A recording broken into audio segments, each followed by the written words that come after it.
Bonjour et bienvenue sur la chaîne de Green Spider. Donc aujourd'hui, comme vous l'avez vu lors de des quelques photos de présentation, j'ai donc décidé, sur la demande encore d'un certain nombre d'entre vous, vous avez été quand même plus d'une trentaine à me demander de vous refaire une revue sur ce couteau qui est donc issu de la série Spec Plus, donc le Quartermasters de chez Ontario Made in USA.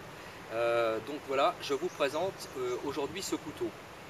Alors c'est un couteau qui est issu d'une tradition, on va dire, de couteau de combat, puisque le profil de la lame, y compris avec la présence donc de cette gorge assez caractéristique que l'on retrouve sur quand même pas mal de couteaux de combat, est issu donc de toute cette série de couteaux Ka-Bar qui étaient principalement destinés à équiper le fantassin américain ou donc les Marines, et qui s'était d'ailleurs illustré pendant donc la guerre du Vietnam en particulier, mais également la Seconde Guerre mondiale.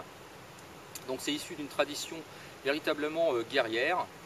Quoi qu'il en soit, n'écartons pas ce type de couteau sous prétexte que c'est réservé uniquement au combat, puisque sinon, dans un tel cas, on n'achèterait pas de couteau et on ne s'en servirait pas, bien sûr. Ce Quartermaster fait partie donc de cette série de couteaux à ne pas écarter, à ne pas négliger, malgré ses origines assez typées combattants, puisque c'est un couteau qui va nous quand même permettre pas mal d'usages en camp, malgré tout.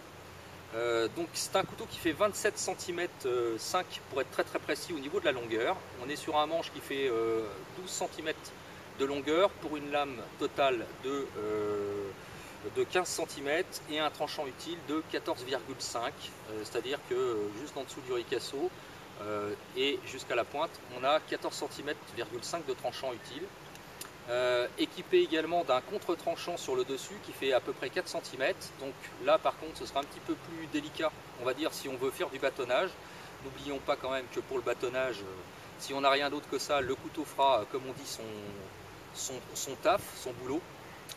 Mais pour faire du bâtonnage, il y a des hachettes qui sont normalement destinées exclusivement à ça. Quoi qu'il en soit, on pourra quand même s'en servir. Et il ne faudra quand même pas oublier donc cette partie de contre-tranchant non affûté sur le devant de la lame. Donc au niveau du bâtonnage avec un bâton, ça va être un petit peu plus compliqué. Quoi qu'il en soit, ça s'en sort très bien. Alors je ne vais pas vous faire des tests de coupe ou quoi que ce soit. Tout le monde sait à quoi sert un couteau. Celui-ci a un tranchant d'origine quand même relativement bien aiguisé. Ça ne tranche pas non plus rasoir, mais ce n'est pas non plus ce qu'on lui demande initialement. Alors je l'avais présenté succinctement lors de la fameuse petite vidéo coating, comment refaire le coating sur la lame, donc il n'a pas échappé donc à cet usage, puisque je l'avais quand même très largement utilisé. C'est un couteau que je possède depuis 4 ans environ, qui n'a absolument pas bronché, acier 1095 au carbone, donc haute teneur en carbone. Alors le carbone a ses avantages et ses inconvénients. Pour moi, ça reste toujours un avantage. C'est véritablement un acier de prédilection en ce qui me concerne sur les couteaux fixes, bien entendu, pour les sorties dans la verte. Pourquoi? Tout simplement parce que même si c'est assez sensible à l'humidité, ça n'en reste pas moins facile au niveau de l'entretien et de l'affûtage, pourvu qu'on y fasse un petit peu attention. Donc ça reste véritablement un acier très intéressant. Donc l'étui, quant à lui, est un étui mixte qui est à la fois du cuir et du nylon.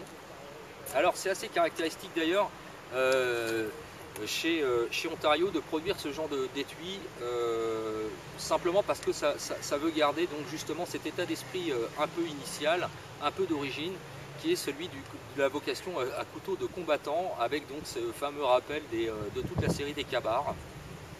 C'est un étui qui est quand même très résistant. Le cuir est traité avec un espèce de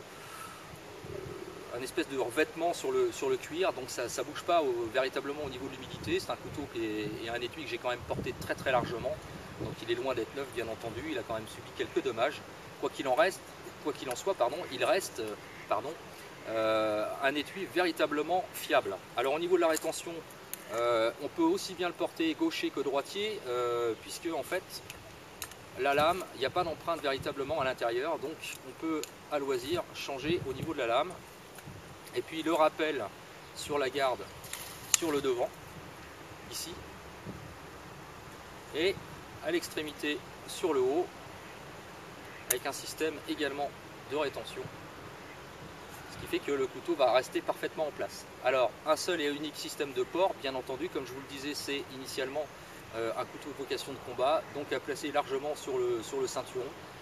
Existe tout système de passant prévu pour les systèmes de passe en môle, donc c'est assez rustique quand même comme étui et même comme couteau, parce que même si au niveau de la technique de revêtement du manche, puisque c'est un manche avec système de soie traversante avec donc un polymère très épais, très solide.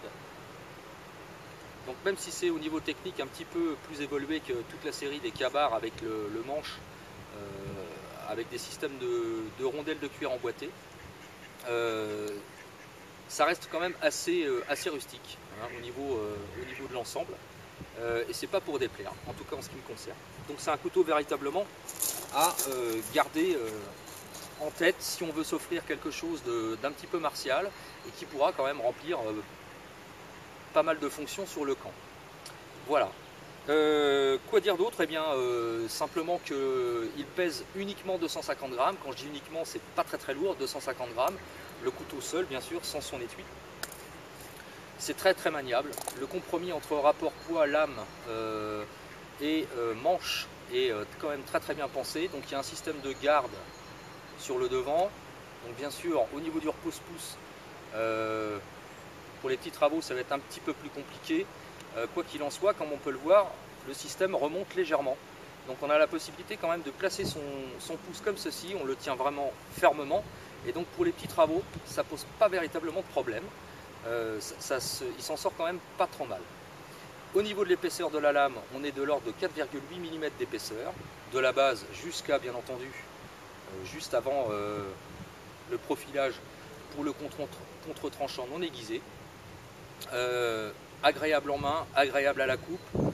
Alors bien sûr, c'est pas prévu pour faire de la coupe à la volée, on n'a pas trop de solutions pour le tenir, on peut le tenir éventuellement un peu plus en arrière comme ceci, ou alors près de la garde, comme ça. Mais quoi qu'il en soit, éventuellement avec l'ergot, on pourra éventuellement quand même le placer comme ceci, entre les deux derniers doigts, pour éventuellement des coupes à la volée. Mais n'oublions pas, c'est pas non plus spécifiquement prévu pour ça.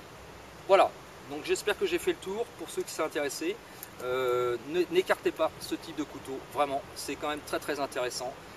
Moi j'aime bien aussi détourner un petit peu le caractère initial de certains outils, et pas uniquement des couteaux, ça peut être d'autres choses également.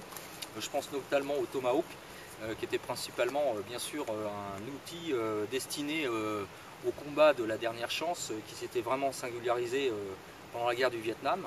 Mais quoi qu'il en soit, c'est aussi un couteau un outil, le Tomahawk, qui est quand même assez efficace dans les coupes sur le bois, comme a pu le montrer Bas2a ou d'autres comme HTCH Research ou Histoire d'Expérience. Voilà, donc ça fait partie de cette catégorie de couteaux un petit peu atypiques. Donc n'hésitez pas, si vous avez envie de vous faire plaisir, tout en alliant donc le plaisir à l'utile et l'agréable, pensez à ce type d'engin de la série donc Spec Plus, Ontario, Quartermasters, un très bon outil et un très bon compromis. Voilà, j'espère que cette petite vidéo vous aura plu. Si vous avez des questions ou des commentaires, comme toujours, n'hésitez pas, c'est toujours en bas que ça se passe. Et c'est sous ce ciel un peu gris à 19 h du soir, où il fait un petit peu limite au niveau température en ce mois de mai, que je vous laisse. Et je vous dis à très bientôt pour une prochaine vidéo. D'ici là, portez-vous bien, carpe diem, et à bientôt. Salut!